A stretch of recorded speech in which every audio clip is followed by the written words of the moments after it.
Hello and welcome to Let's Talk Stupid. I'm Compound. And I'm Proud, and today's episode is Dating Will Be Stupid. Yay! Yay!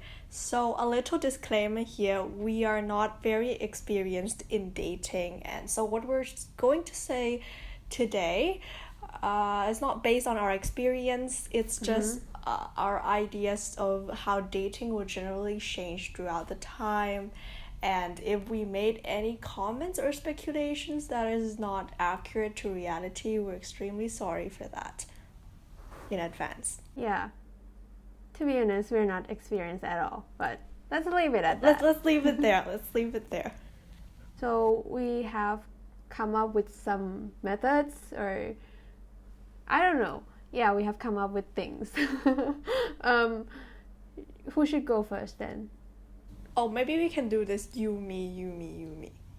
Oh, sure. I should go first, I suppose. All right. So, the first one is the most basic because, well, of course, if I say something very weird from the beginning, then other things will be bland. So, let's start with the most simple one. So, lately we've been using Zoom a lot, right? And there are like breakout rooms. So, I think maybe in the very near future, maybe it's already existed, there might be like an online group blind date. Like, maybe you can think of it as like a webinar but for matchmaking. Maybe it would be like let everyone introduce, is like let them go over each person but with like 1 minute, 3 minutes, some simple introduction, and then let them evaluate who they want to talk to afterwards, like pick out 5 or 10, and then eventually let them go to a breakout room to like talk more for a longer period of time. And like basically that's it. Like the whole gist. I feel like communication is really important, even for online. And I feel like if you cannot meet, at least just talk. Oh, yeah, well, I do think that this application is a good idea. If I was a grown up, I would probably use it too. No, it's Zoom, Okay. right? Zoom calls. There's already. I have a name Uh-huh. for it. We call it Love in Ours. Sure. It's basically like All right. just use Zoom and maybe put a logo on top of Zoom and change it. Change Zoom into like pink. Yeah, sure. Zoom, but pink. Zoom but pink. Zoom but with love. Well, is there anything more to this idea you want to add? Not really, because it's like, I don't know. I feel like breakout rooms could be utilized, and it's a relatively new function for Zoom as well. So, well, that's basically it. I feel like maybe it's already there. Yeah, I think it's already there. All right. Okay, so my idea is that, I've read a lot of webtoon comics and there has been a pattern recently. A pattern of arranged marriage. But I think that the arranged marriage in webtoon play out too well. Like, they didn't have any other problems other than falling in love with each other, But in fact, I think arranged marriage would be really problematic because imagine your husband leaving his underwear around the house and you have to act like his mother instead of his wife. You're going to be like, oh damn, what have I gotten myself into? So I think of this application where we arrange you guys a marriage and we'll do an extensive check on each person. We'll do it like a matchmaker, normal matchmaker, extensive background check, identification, but then we'll use our super algorithm to match you with your husband. Yeah. It's not going to be perfect, of course, but at least we can show you what algorithm matches you together, and we can give you a proper explanation. And I think that's what's safe for marriage. Sure. It sounds like there's a reality show from TLC or something that have grown popular it's like 90 days fiance. Is it? I feel like it's similar to that. Yeah. But like those people already talked for a while before applying for the program for the show. So they basically like people who does long distance or through online, and they eventually meet one another and married for 90 days and see whether they are compatible or not. But honestly, I feel like it's just dramas and all scripted. I feel like the big differences between that TLC thing and this matchmaking app is that TLC mismatch people. They match the polar opposite of people together, and I don't know, it's not that TLC match these people, but they choose the most opposite couples of all time. That's true.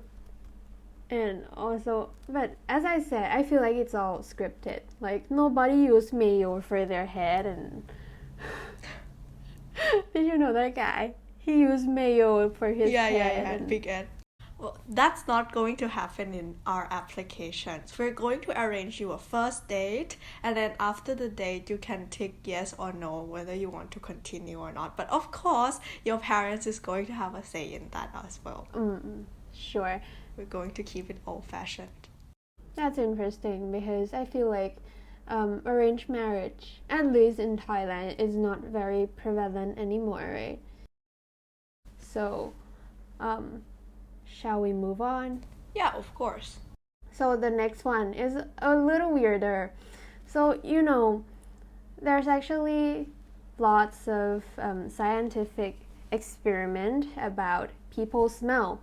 And there's already, actually I have come up with it yesterday because I've known some experiments. Basically, they'll let a woman wear a shirt for 3 days without perfume or deodorants, and then let other male participants sniff it and evaluate it. And so some results came out that the person that you find the smell attractive is generally is the person who is genetically different from you. So that's good evolutionarily because like it can mix up genes and make it more diverse and stuff. So I thought yesterday that maybe there should be a service that let you wear a shirt and then send it to another person, and like you get a shirt in exchange to sniff. Actually, it's already existed. It's called smell dating. So you get to wear a shirt for 3 days and send that shirt to the company, and they will give some like sample cloths from another person to you. So it will totally be about scents. So about name, gender, profile, nothing matters at the beginning. They'll not provide you with anything. They basically give you that sample shirt, and so after that you decide whether you like the smell or not and tell the company, and they'll link you up. That's freaky.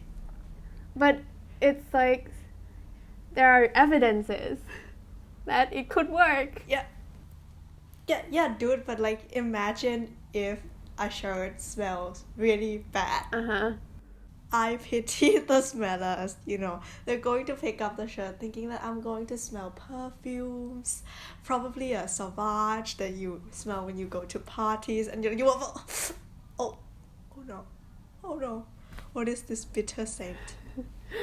But that's your gene in your smell, like basically. Also, I've while researching, I've come across like an article from Harvard saying that they're trying to make iPhone send smells, basically generate smells, and you can send smells to your friend. And I find it funny, like they're trying to do that. I couldn't say anything else, but it's definitely interesting, but I would not be a part of it because I don't want to smell somebody else's shirt. Trust me, I iron clothes and I know how terrible that are. Those shirt smells. Okay. Yeah. Do you remember like whenever our classmates, our male classmates, when after lunch they usually play sports and they come in the room like with sweaty shirts? That smells so bad. Yeah, it stinks so bad. And funny gossip stories.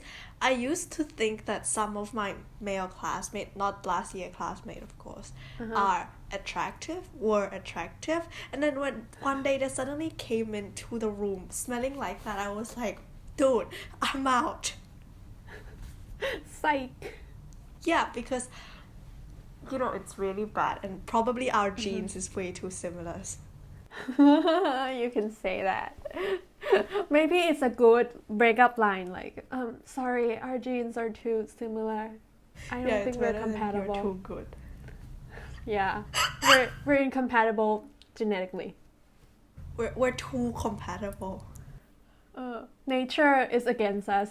Sorry. Yeah, that's true. Okay, so anything else to add on this one? No. Alright, so the next one is called No Time to Date.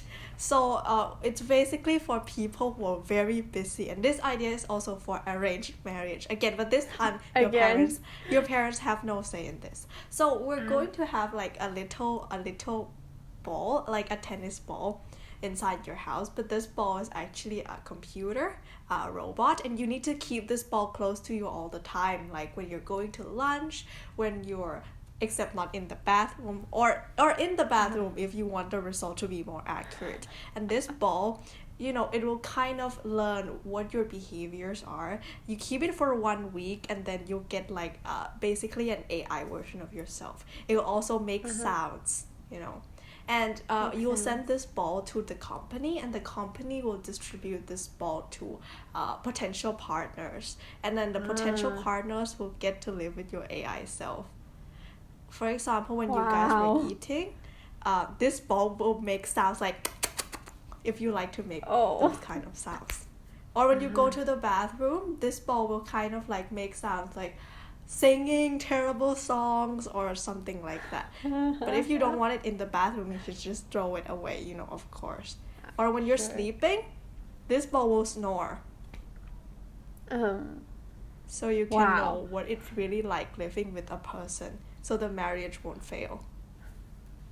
That's definitely interesting, and I feel like there might be some case that maybe, sure, you can say that the AI perfectly replicate the other person, but how about if the person who received the ball, your ball, for example, fall in love with the ball, but not you?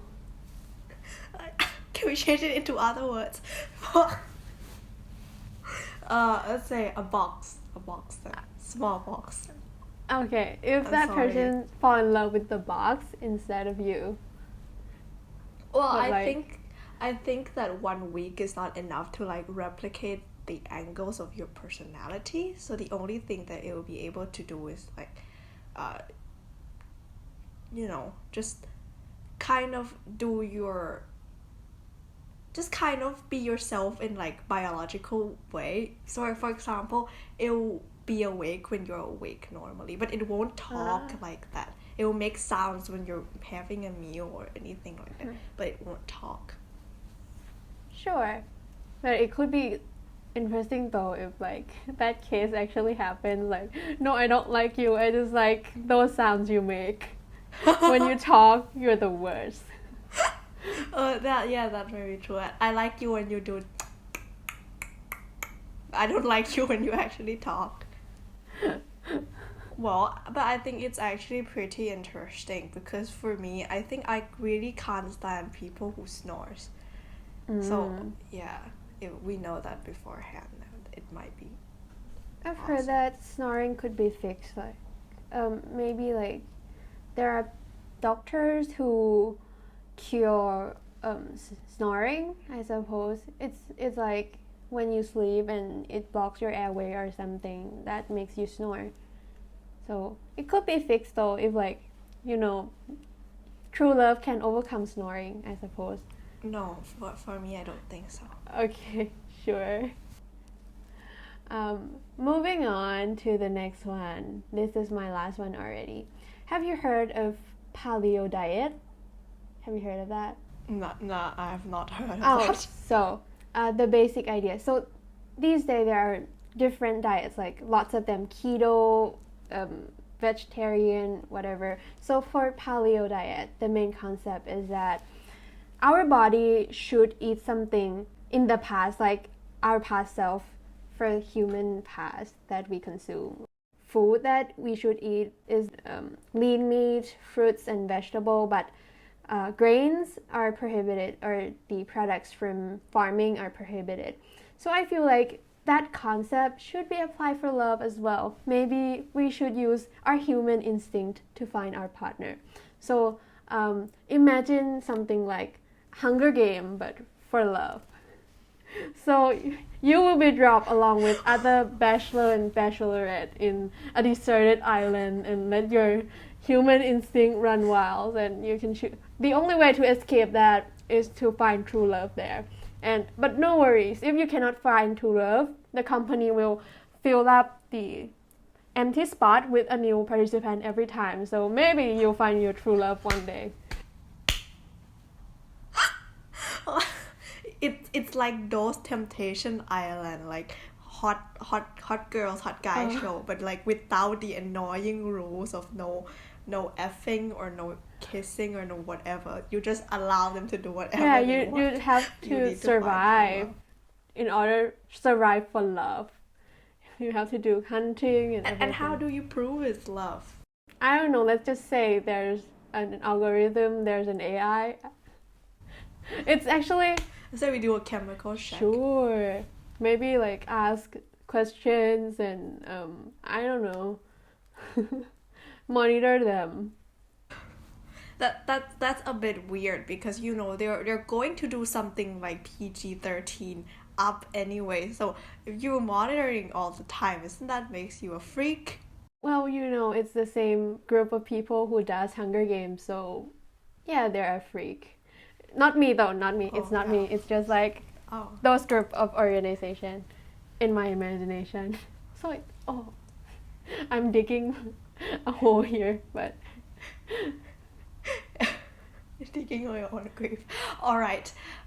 Okay. Well, anything else to add? No, not really. That's all the idea. Okay.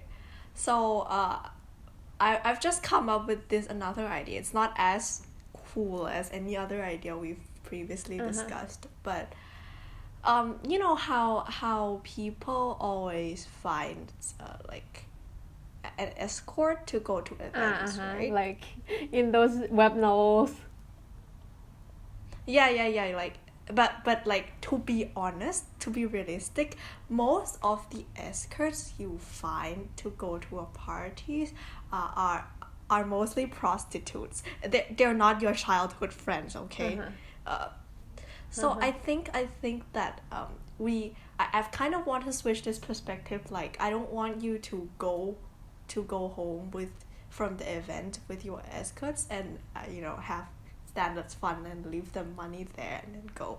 I kind of want people who wanted to join in parties to get a chance to be somebody escort and enjoy some new parties they have not experienced before. So we're going to make an escort app. Anybody can enroll on this. Even if you are a prostitute, you can enroll on this. But this is going to be a legal process. If you know who is with you, then you can feel safe that this person is not going to stab you in front of other people in the party. So you have to do a thorough identification process, because those information can be false as well, right? Yeah, you need your ID or something like that. Yeah. I mean, for example, if I wanted to go to a party in Dubai, but if I don't have any money or I don't have any classes or status and I want to go there, I can just enroll in this app. Oh, and find a person who are attending that event. Yeah. That's interesting. I mean, let's leave all the complication, legality, whatever, but I feel like it could be good. You could go to parties but again, it could be like kidnapping as well. It could be used to abduct people, like saying there's a party here, but there's actually not, and you have to go there, and it could be scary as well. Oh yeah, I do agree. So let's just leave this idea there. I've kind of made too many apps already. Okay, wow. So I kind of think that we should talk about this since we've come to dating. Uh-huh. I think most people feel like they wanted to have less children these days. Mm-hmm. Do you agree? Yes. Well, at least in Thailand, I suppose we learned that in our social study class. Yeah, and what's really interesting is that I've seen a movie called Equal or something that one day people will stop having love and having kids, and because they were injected with some chemicals, and as we know that love is a chemical in our brain, so that if it was suppressed, then we wouldn't feel anything, and every woman have to be have to take service Take service. for carrying the baby, and she will be injected with some donated sperms that will also be donated by the male population, and having a child will be like a duty. So in this way, population can be controlled, and you don't have to feel attached with your parents or attached with anybody at all. Oh, I honestly. What do you think of that? I feel like that's sad. Many people say like,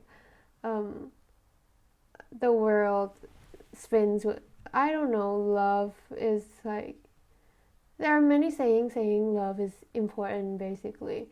I feel like if that were to be a case, maybe people might already invent artificial womb or something so that it doesn't take a toll on the female population. But also I feel like the feeling of attachment or something, it's essential for our society. That's just my point of view though. I feel like if you don't feel attached to anything, then you probably won't have much will to live.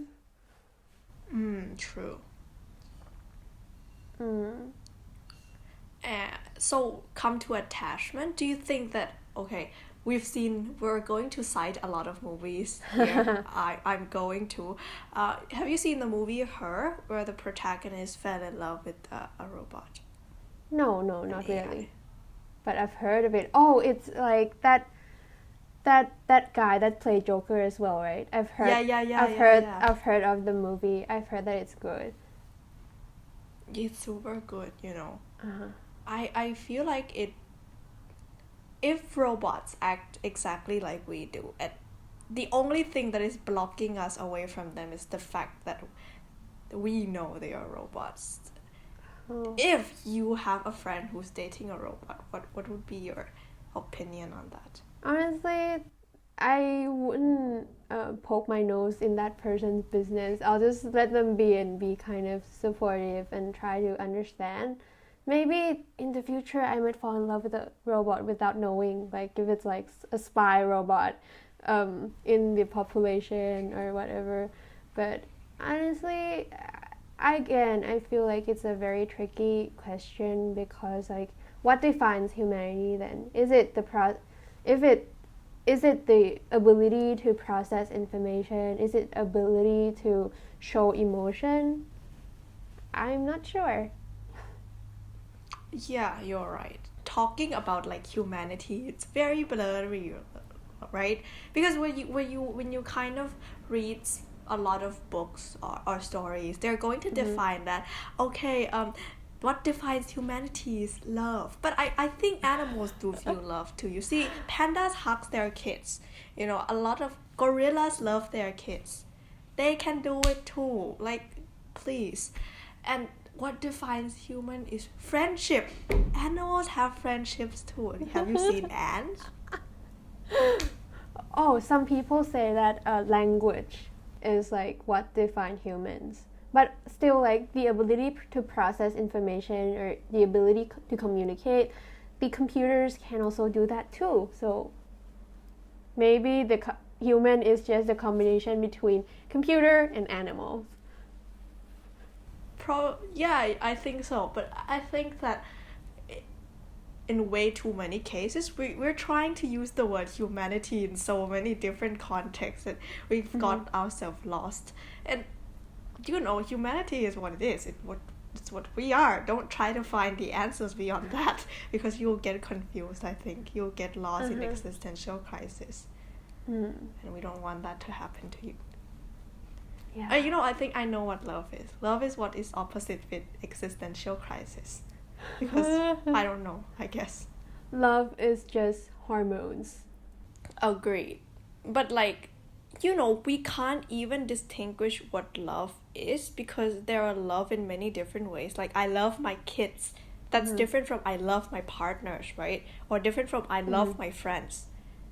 So when there are so many cases of love here, we should coin a new definition from each type of love, and then just identify the hormones behind it. And I think we'll get a better grasp of what love is. I feel like it's just a combination of a bunch. Like, I'm not sure either, but I feel like those things. Well, then what is love? What would you define love then? You asked the question which many poets, many songwriters, and many philosophers ask. I mean, I don't know what it is, because I only experience love in I love my parents, I love my friends, I love kittens I saw on internet. So I would cite Plato. Then Plato says that love has many different levels. First level, you love somebody by their looks. You think they're pretty, you think these kind of things are pretty, and you got attached to the beauty of it. And after that, you realize that beauty is perishable. Beauty can wither, and you love the character of a person more than their outsides. Ooh. And the next level, you realize that this person can be gone, they can be dead, so you love what's in the person that exists in every other person. For example, I might love my mother's cooking, but someday we all know that she's going to be gone. So what I'm going to love after her passing is going to be every time I see a mom cooks for her daughter. And the next level of love is a love in logic, because I love my mom because she made good food. I love the logic behind that. So I can enjoy every single thing on earth, because single thing on earth is made by logic. Oh, that's a very interesting concept. And another level of love is love in universe and love in our existence, thinking that it's beautiful, it's superb. That's called platonic love. Actually, that's the original definition. Oh, yeah. Wow, that's so profound. I'm sorry, it's a long rant, I know. Okay, so I don't think we know what it is, because songwriters have been trying to find that out for almost 7 decades. Nobody know what it is. Or else they pretend they don't know what it is. We don't know what it is because we're like high school kids, okay? Yeah. So I would say that as in the future, I think that dating is going to be less about your own feelings, because we realize that that is science, and it's going to be more about the financial stuff and compatibility. Then the feelings are like not always the first priority anymore. For me, I still think maybe I can't believe this is coming from me, because like for the theme for all the past episodes, it's like compound belief in true love, and Pao is like against it. But I feel like we should be hopeful. I feel like it will exist. Like, for example, the invention of iPad or the invention of ebook. People say that libraries are gonna extinct, but that's not true. You can still find libraries everywhere, and the same thing goes for love. I feel like maybe people who are lucky might be able to find the quote-unquote true love. Let's be hopeful. Well, yeah, you're right, but probably the best way to phrase what I'm trying to say is that I think love in this generation can be stretched. Like, it's not only about you see somebody and you feel like, oh my god, he's my soulmate, I'm going to marry this guy. But I feel like you can fall in love with somebody who you think that, okay, we don't have problems about finance. We don't argue like, you owe me 2,000 bahts. Why don't you give it back to me? Like, it can be stretched if you are compatible with that. And other things, like if that person is not exactly standard beautiful, your love can be stretched. So It's like the definition of true love can be maybe stretched. what you're trying to say is that it doesn't have to be like romantic like all the time or anything. I've also heard that when you grow older, like an old couple, eventually those romantic feelings will be converted to friendship, and it's like a long time partner. You don't have to be romantic, you don't have to act all lovey dovey or anything. You just cherish the existence of the other person and basically became friend. Yeah, that's why I think opposite attracts don't work. Yeah, me too. Like, it's going to be opposite attracts, and we attract other problems as well. But it's just only my opinion, though. I've never been through anything of this kind. So yeah, if anything, if any of the listeners are older than us and would like to give us advice, sure. We're open. You can Send us send an email. Yeah, to let's talk stupid, that's stupid@gmail.com.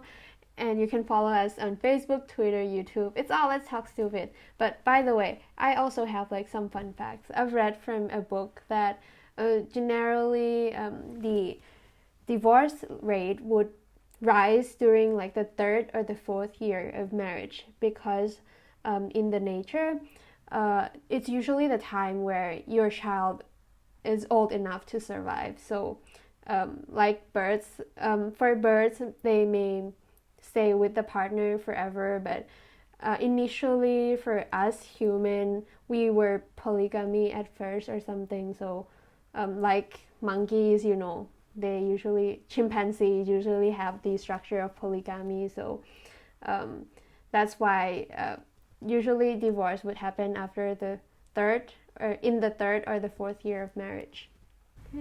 Interesting. But I think that's stigma in divorce is like decreasing as well. Like when you see a person divorced these days, we've kind of don't feel like there's anything wrong with that person anymore, because divorce happen very often, and I do feel like maybe if it's the best option and it's completely nothing wrong, it's just a breakup, but it's like breakup with legal and financial stuff. Sure. I also feel like it's applies for our generation as well. I've had this sort of conversation with my mom like years ago, and she's still opposed of like divorce. She told me like choose the right partner and stick with that person for the rest of your life or something. And that's so scary. Yeah, right. Dude, and another conversation that is like, different, varies from generation to generation, is like, should people have sex before marriage? Oh yeah. I mean that, especially for Thai culture, it's like huge stigma to have sex before marriage. It's like very looked down upon. But like, how can you know that your husband is like compatible with you in like, bedroom stuff, if he's like a sadist and you're like a normal person, and like you came in the room and you got like slapped, you see like all this torture equipment, and you're like, psych, I'm out. Yeah, that could be traumatic. And yeah, I mean maybe in the future their perspective might change, like from when there are many people who accept it, maybe they will bend it a little bit, but still, it's just there's some elders talking that, okay, listen, you girls, don't touch a guy's hands, because when you touch a guy's hands, then things will lead to one another, and then you end up in bed and you regret it. And I was like, I mean, as long as both of people got STD test and both of them are wearing condoms. I mean, no, just one of them are wearing condoms. Or both, maybe that's better. But I think it would be fine, actually. It's like normal instincts, right? Nature. I feel like How can you instead stop of it? like preventing them and not letting them know anything, the best way is just to like tell them the best way to prevent it because it's only natural. I feel like those intercourse are only natural and the conversation related to this topic should be discussed more, especially in Thailand, as we view it as a stigma, it's a bad thing and stuff. It's only natural and it's all the reason why we're born. And so, I don't know. Yeah. And what's ironic about this is that Thailand has so strong a stigma about these kind of things, but still, like, a child was born every day from like a teenager who's not ready for it. I Yeah. can't blame them, but I think, like, what? You should educate people more Yeah. about how to prevent it. That's really true. I've heard that for like some rural provinces in Thailand, these education aren't really effective, and usually the cases of like what do you call them? Unprepared parents, teen moms. Yeah, yeah. those cases usually occur in those rural areas, and it's heartbreaking. True. And what I find funny is that you try to support people to wear a condom, but the condom is like so expensive. You walk into 7 and it's like expensive, more expensive than I buy like, big Coke cereal. Really, I've never known that. I bought it because we need it in like Oh. health education, right? For our class. And I have to pay for it. Really? I don't know why, but I think I got away with it. Like, there were class that teacher taught us to like wear condom. I'm not sure why, but my teacher didn't teach me it, or at least I couldn't remember. But still, it's an maybe. essential knowledge, I suppose.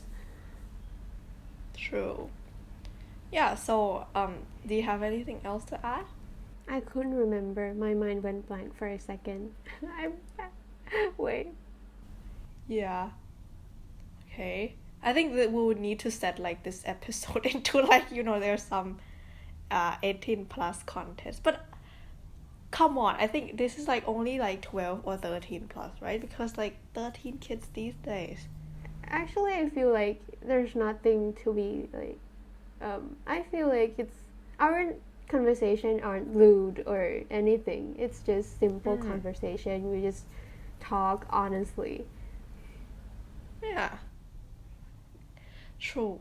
But I like, actually it's very hard to apply these in real life because, for example, if you heard that one of your friends in Tiam Nom is no longer, I'm sorry, this might be a little crude, no longer a virgin.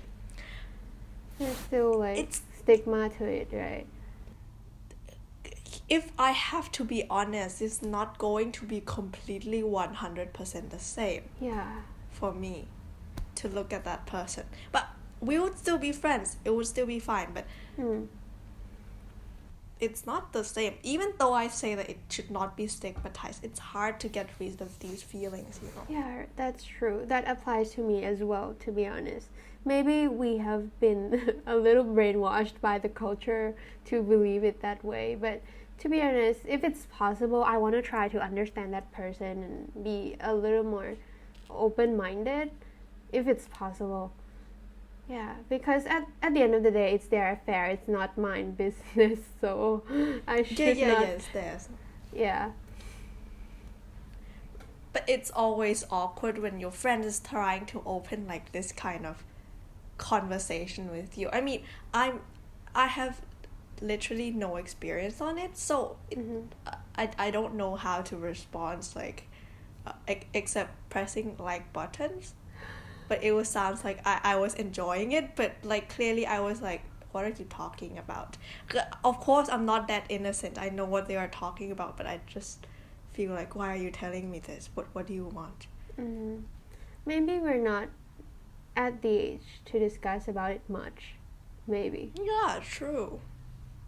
But I kind of totally understand it when some people are seeking their peers for help when they're worried whether they get pregnant or not. It's totally legit. But like talking about that, maybe not in our age. Maybe, but still, then we should still know like essential knowledge at this age already. But maybe discussion might be a little awkward, but I'm sure as time goes by, we should be more comfortable with it. Yeah. Okay. So anything else to add? Not really. I couldn't think of like. I was sure I was going to talk about something, but I couldn't remember it. So, whatever. You old lady. Oh, Okay. I'm not that old. Okay, so I think that is it for today. I think I'm taking a very cynical approach to this episode because I'm going to say I don't know anything. So too. yeah, proud as well. So we would really love if you guys want to share any of your stories that you feel like it was love, and Maybe define love. or yeah, in a pretty way, kind of make send us some interesting stories or advices if you would like to on the email said aforementioned email and aforementioned address. So that is it for this episode. We don't have to do that again. Yeah, it's alright. Right? Yeah, it's alright. Okay, so thank you guys very much for listening. And we'll see you again next time. See you.